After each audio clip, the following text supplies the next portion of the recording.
What is going on, everybody? It's the best day of the week. Everybody knows what it is. It's New Comic Book Day. Little intro for y'all. I have not been able to post this week because work has been very busy and I didn't have a chance to this weekend because of some family stuff. But I know I was talking about the Absolute Batman video, but it is coming. Do not worry. Hopefully I can roll it out this weekend. I would like to roll out 2 or 3 this weekend because I have not posted much this week. But that's all we have for the intro. Moving on, let's get into the vid. What is going on, everybody? It's the best day of the week. Everybody knows what it is. It's New Comic Book Day.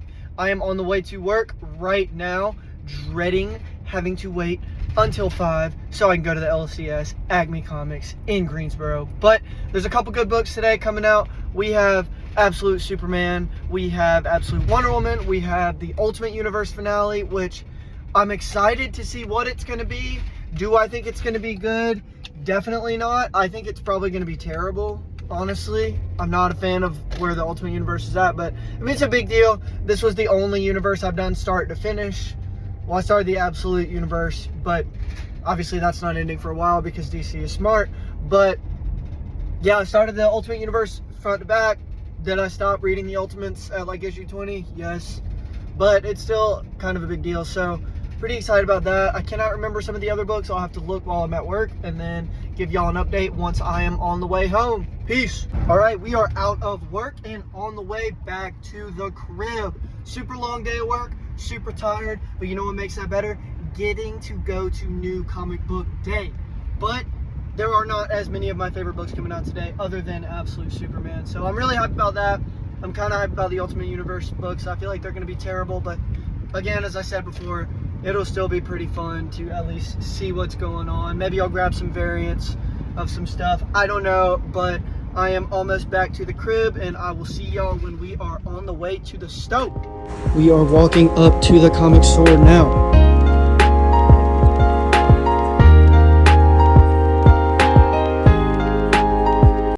We have secured the books. All the pulls secured.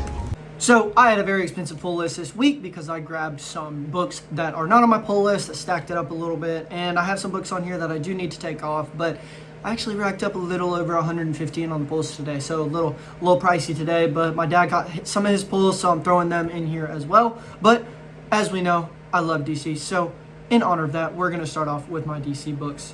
We have Superman. This series is really good so far. It's now kind of about Superboy Prime because Superman is obviously gone after KO, so it's getting really interesting. He runs a comic book store. It's kind of like Animal Man, where he's like breaking the law. I don't know what that's called. A Toon Force character, I think, where they just kind of like break the laws in the fourth wall, but it's good. I usually don't like that trope other than Animal Man and A Sort of Crisis, but this book is doing it more in like a campy kind of just fun story way, not like a I don't even know what I'm doing with my life, like Grant Morrison with Animal Man. But continuing, we have and I'm going to try to not say a whole lot about these books, but Justice League Unlimited, super sick. I'm loving the series right now. I did not like it during KO.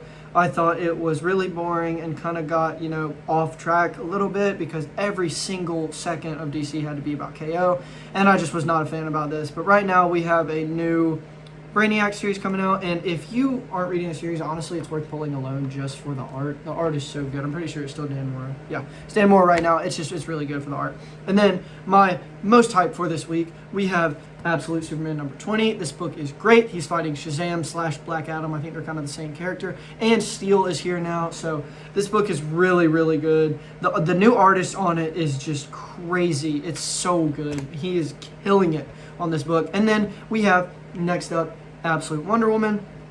Peak as usual. I think this and Superman are going to be... Oh, is this a new artist? Oh, this is one of the mini arcs where you get a different artist. Sweet. Okay, cool. Super excited about this one, but I like Absolute Wonder Woman. It's not my, number one fave or anything, but it's good. And then we have Swamp Thing. This is the Lost series from, I can't remember what it was, 1989? Maybe? I'm not sure, but it's cool. I do like it. It's very dark, so be warned when you're reading this. There's some very strange and disturbing things in this book, but it's great. Swamp Thing is probably my top 3 DC characters, but moving on. It's a good book. I like it. The art's cool. I'm mainly just pulling it for the collecting purposes of it because the covers are sick, and it's a Lost Swamp Thing book. So this was what I finally caved on, and if you watch my channel, you know I don't like this book, and if you watch my TikTok, you also know I don't like this book. But we have Absolute Green Lantern trade number 2 and issue 13 and 15, whatever Is it 13 and 14? 13 and 14. Duh, that sounded really stupid. But I finally caved. I was like, you know what? Whatever. I'm pulling every single Absolute book. I might as well read it. I don't like it. It's alright. I mean, it's nothing. I don't think it's really anything compared to the other books. But, you know, might as well give it a shot. It can't be too bad. Because I like Al Ewing's writing somewhat. He's good. I haven't read Immortal Hulk. But that was one pull I finally caved on because everyone's been begging me to read it. So, moving on to the secondary GOAT. I'm just kidding. We're not going to start with that because there's too many books there, and I want to get through the slop first. So we have Doom Quest issue 2. First book was kind of weird. It's about Doom going back in time. This book's probably not going to be great because it is Marvel, but Ryan North is writing it, and Ryan North is such a good writer. I love One World Under Doom, even though I thought that was going to be like super, super slop, but turned out it wasn't. And his Fantastic Four is just really, really good. I don't understand why people don't like it. It's basic, but it's good. So I'm going to try this for a couple issues and see if it's good. And then we have, honestly, I would say I'm excited to read these. Do I think they're going to be good? No, not in the slightest whatsoever, because and you know what I'm talking about now. We have the Ultimate Universe finale and Ultimate Endgame issue 5, okay? The Ultimate Universe is a train wreck. Everybody knows it. Nobody wants to talk about it. The Ultimate Universe sucks after the beginning. The beginning started off so strong in almost every book, especially like Ultimate Spider-Man and Ultimates. And I actually did not finish Ultimate X-Men. I do need to read that because I've heard that was the only one that stuck it to the end. But Ultimate Wolverine, I'm not even trying to be different. That was my favorite Ultimate book. But the ending just sucked as well. And so yeah, I mean, obviously Ultimate Endgame has not really been the most collective put together story. The art on these books is very, very lackluster. It was just not really following through. Every poster or every cover just looks like a basic poster. And I'm not even talking bad about these artists. It's just like, I mean, come on. This is a really big deal. What is this cover? Like, I'm not even hating on the artist either, but like, what is this? This is the ending to a universe, a 2.5 year universe. And we just get like a random cover with nothing on it and then a poster. Like, I don't know. Not really excited about it. And then this is pretty much slop. And as you know, I'm not really the most fond of Marvel right now. And no hate to any of the creators on any of these books. Keep that in mind, because obviously on this book we have Chris Condon. I love Chris Condon. He's a really, really good writer. But Marvel is just holding everybody back. This is the only one I might actually still end up pulling, but I feel like after the Ultimate stuff is over and I read them, I don't see myself pulling another Marvel book for a long time, because that Spider-Man Long Way Home book I didn't think it was very good. I mean, I'm definitely going to pull it because it's Hickman and Kubrick, but it's just, I don't see myself pulling any Marvel book other than Punisher and Fantastic Four, because Punisher's great, obviously, but Sentry just ended, so it was a 4-issue mini. Absolutely amazing story. I loved that book, but it was so good. And then they, of course, cut that short. So, I don't know. I will let y'all know my thoughts. I probably won't have a read through in this video with a review, because there's nothing in here that I really, really want to talk about like right now. So, I might just post a video on TikTok about my favorite video from today, or my favorite book from today, but I'm not sure. I will get into my top 3 next week as well. But moving on to the other GOAT, we have Image/Independence. We have Void Rivals. So, I love Void Rivals, but here's my thing with Void Rivals, and let me know if y'all agree with this. Void Rivals slaps. It's really good. The storytelling is good, and I know a lot of people don't think that, but Void Rivals does not work in a monthly format at all. It just doesn't. It's not a story that flows very well monthly, and the Quintesson War was just a nightmare to get through for me personally. I'm not saying it was bad. It's not a monthly book, in my opinion, and obviously you have to keep doing it monthly. I'm not saying they need to only do trades, but I'm still reading it monthly, but I'm probably going to keep going back and rereading every arc after it finishes so I can get like that full scope of the arc. But super good right now. Quintesson War is finally over, so I'm really excited to see where that goes. And then we have Escape from Rick Remender. This story's a banger. I mean, it's really good. It's Rick Remender. He's my favorite writer. It's really good. It's about war and animals in the place of humans in a brutal, sad, disturbing war. And it's great. And then, moving on, we have another book that I kind of have in the same boat as Void Rivals. We have Fireborn. But I'm not talking about Fireborn. I'm talking about Lost Fantasy. So, here's my thing with this book. And also, I have messaged Kurt Pyers a lot on Instagram. He is a super, super cool dude. So shout out to him. Support all of his work. He's a GOAT. Super cool. Really interactive. I was talking to him about making an Elden Ring cover, and then he said he was going to do it. And then when it came out, I didn't order it. So, yeah, that was really bad. But we have Fireborn. So I'm just going to comment on Fireborn and Lost Fantasy as a whole. I think this book actually works better as a monthly book than Lost Fantasy. But so the way these books work for me, I mean, goodness, this art is so good. But Lost Fantasy and Fireborn are so good. I love them. But they're a very expansive universe. And so much is going on in them. And with how many pulls I have, as you can see, I got to cut down my list.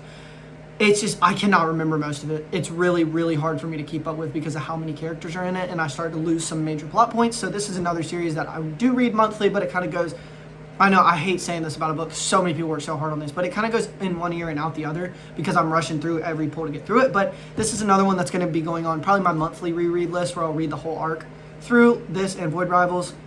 But yeah, I love that book. Fireborn, actually right now I like more than Lost Fantasy. It's really cool. But coming up next, we have Narco. This book's really interesting. I think I'm going to pull it. Continuing, it's part of the Plastic Verse. If you don't know what that is, I didn't know what it is, but apparently the rest of it is good. It's about a guy who blacks out because he has, why am I blanking? When his sugar gets low, he passes out or something. Or no, when his heart rate gets up, he passes out. He's narcoleptic, I think is just the word for it, but I think he calls it something else. But it's really good, and they think he killed someone, so please check that book out. And then, okay, now honestly, I would say these are what I'm most hyped for this week. But Red Roots issue 3. As you heard, I love Red Roots. I don't really have to say anything else because I was talking about it earlier. But I am probably most excited about this book, honestly. It was really good. I can't wait. Other than Absolute Superman. And then my favorite, honestly, besides Intergon, I think this is my favorite Image book, White Sky, is so good. It's like Walking Dead with demonic ghosts. And it's like The Walking Dead mixed with The Last of Us, mixed with like, I don't know what kind of ghosts these would be. They're kind of like Dementors from Harry Potter a little bit, but there's different kinds and they're sick. And this was a pull that my dad got. It is the new Twilight Zone series, and every issue is like done by a very large artist and writer, which was surprising. I didn't know that, and I thought it was just going to be like a random book he just grabbed to check out. But I mean, apparently it's like got a lot of good names on it, so I think I'm going to go back and read this eventually. This is another one of my dad's pulls. We have Mind Management. Our store owner recommended this to us as well. I've heard it's really good. It's on newsprint. It looks really interesting, actually, so I'm super excited to pull this. I mean, the cover's really cool. It's got these hands on it, but I don't know what these covers are called, but they're super cool. And then the art.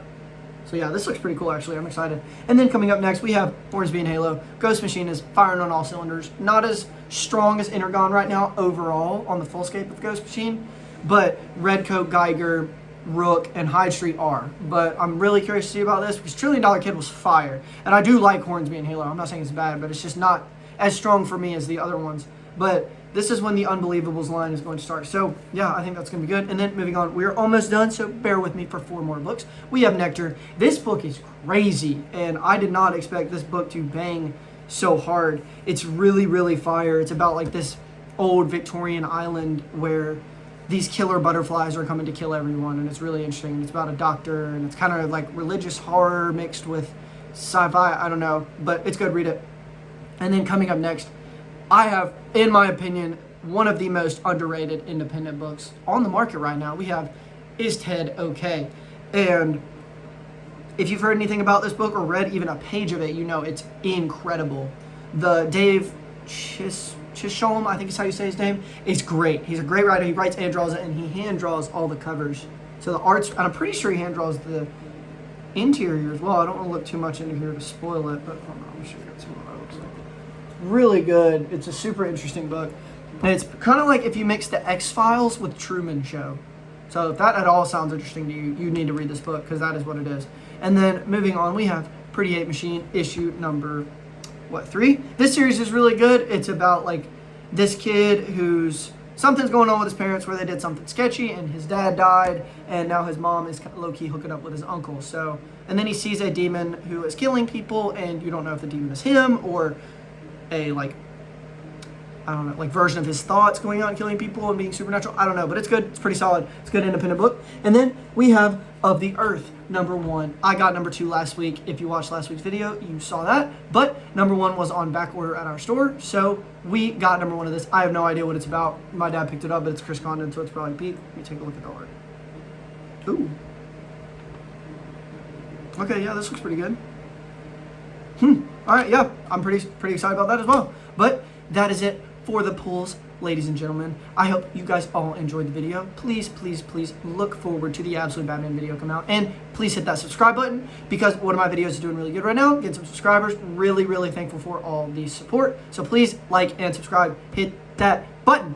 I will be back this weekend with hopefully almost guarantee you 2, hopefully 3. But peace out.